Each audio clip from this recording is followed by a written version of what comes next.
Hey up guys, as well as playing your chords up your neck and down your neck, another good way of playing chords is to play them in one position and play all the chords from the key in one position. What I'm going to do in this lesson, I'm going to show you a way to play things so that they are conveniently placed under your fingers. I'm going to take the shapes I'm about to play from triads, which means that I'm going to be playing 3 string groups. This can be a convenient way of chunking this all down. You can play full chord shapes as well if you want to, but the reason I like these little triad shapes is because they can apply to your solos. They're extremely melodic, and if you want to learn something like triad pairs further on down the line, then this is really going to help you. So what do I mean about playing your chords in one position? We're going to do this in C major. If I was to play C major the standard way that one might play the chords, you might start with C here using an A shape,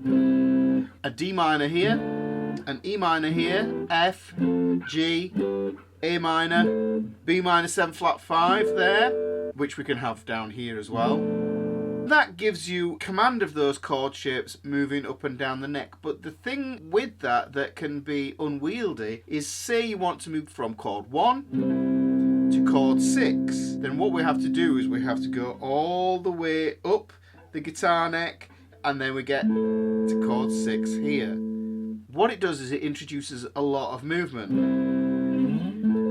That would bring us all the way up here. So that is a lot of unnecessary movement. Yeah, you can shift and play shapes in more convenient spots, but what we're doing is we're just using one shape here, keeping everything in the key. So this is an A major shape, this is an A minor shape, an A minor shape, an A major shape, an A major shape, an A minor shape, and then a minor 7 flat 5 shape, which is really an A shape that's been modified so you can't recognize it anymore. You can see how we can move up the neck, but what we want to be able to do is put this all in a convenient position. Another cool way to play things in as close as you can position would be to play these triads, and I'm going to use the D, the G and the B strings to play these triad shapes. The first one we're going to look at is chord 1, which would be C major. We get the root, the 3rd and the 5th. Now bear in mind, some of these chords will end up being inversions, but what's cool about this is you'll start to see the common tones between these shapes as well. So there we've got chord 1. Now chord 2 is going to be D minor. I could play this using an E shape. This is a partial E shape. Let me show you the full shape that this comes from. This is the E shape here, and then if we bar there,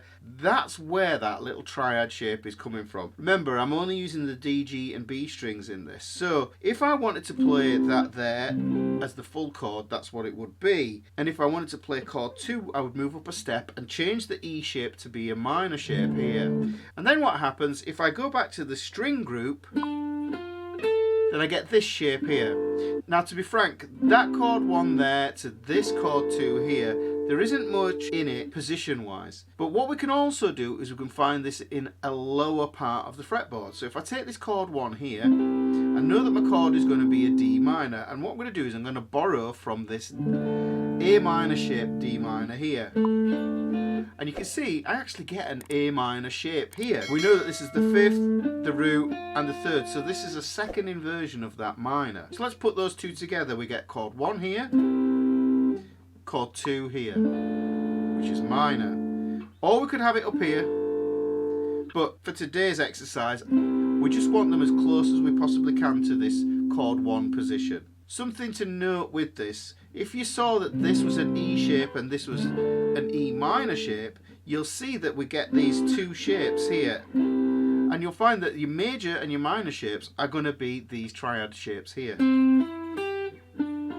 So we've got the root, the 3rd and the 5th, and these are root position chords. This is a root, flat 3rd, 5th, root, flat 3rd, 5th, etc. So we've got one shape there. This demonstrates how the master triad shapes and the cage system overlap each other, which allows you to tie both concepts together. Here's chord 1, like I said. We're going to go with this as being chord 2. Now chord 3 is a minor chord as well, which is a whole step higher than chord 2. So if I just move this shape up here, you can see I get my chord 3. This comes from the E minor shape here. This is the caged idea, but there's the little triad shape that we get there.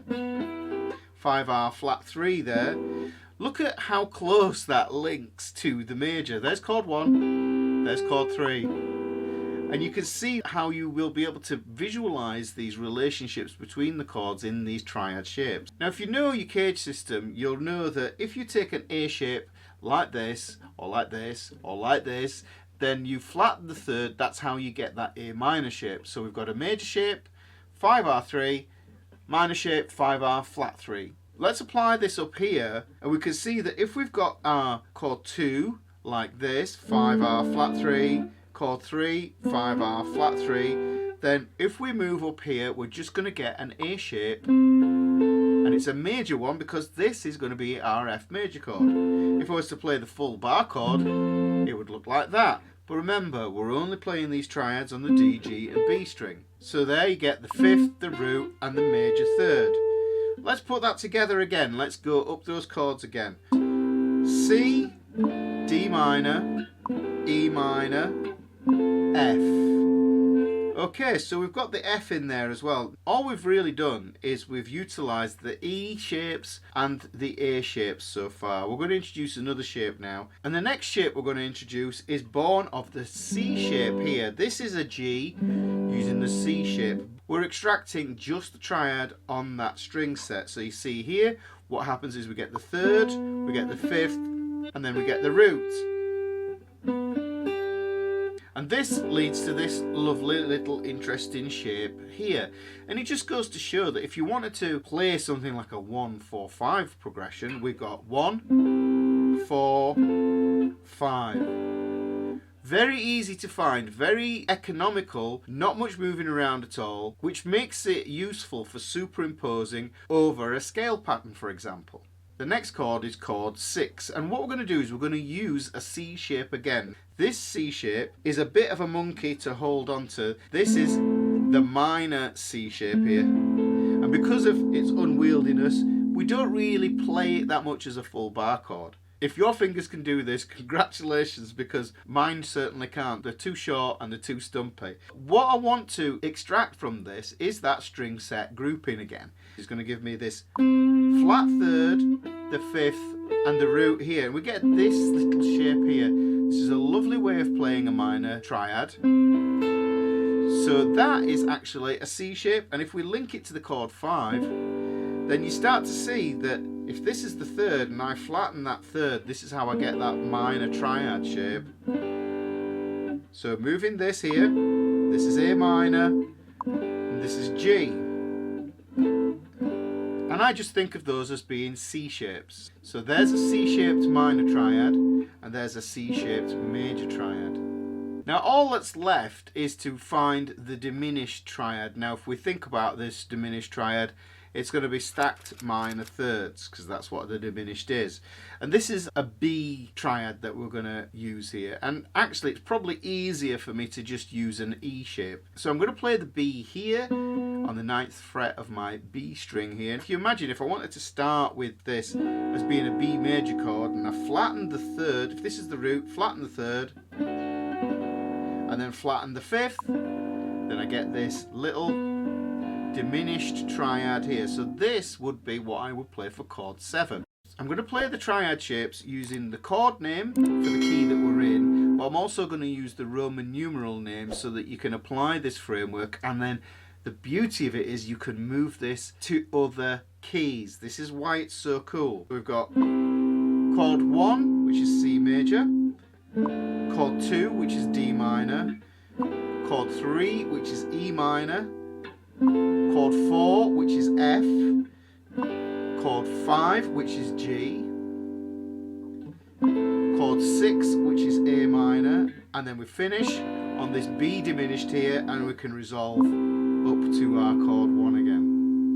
So this demonstrates how we can play super useful triad shapes just in one string set. But if you wanted to learn other string sets, then what do? Well, you watch this video here that tells you all about the master triad patterns that you need to learn if you want to conquer triads. Hey up guys, if you'd like to support my work on YouTube, then please consider purchasing a copy of my book. The book is a compilation of PDFs from all the aha and light bulb untitled moment lessons that you can find here on my YouTube channel, but all in one convenient place. It's available in 3 formats: a spiral bound copy, a paperback, but if you prefer an ebook for instant download, then you can grab that by clicking the link in this video or going to rickysguitar.com/store to grab your copy.